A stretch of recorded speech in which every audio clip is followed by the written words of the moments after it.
तुम्ही काही म्हणा पण कामाशिवाय माझ्या नाही. सकाळ सकाळी आलो होतो वावरामध्ये, आपल्या कांद्याला ना पाणी भरायचं होतं आणि खत टाकायचं होतं. काका म्हणे मी खत टाकून देतो, तू पाणी भरून घे. म्हणलं चालन, मी पाणी भरतो, तुम्ही खत टाकून द्या.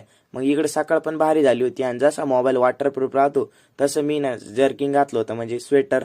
मग इकडे आपले कांदे जरा पातळ पण कांदे पातळ पण थोड्या दिवसात ते रगाट होणार आहे, म्हणजे थोडे दिवस थांबा तुम्ही.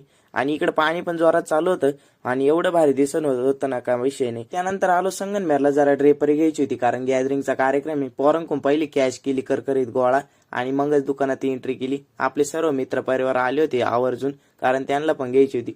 मग व्यवहार ऐकला कान देऊन. आणि दुकान खूप मोठं होतं कारण दुकानात सर्व सामान उपलब्ध आहे, म्हणजे तुम्ही काय घ्यायचं असेल ते घेऊन जाऊ शकता.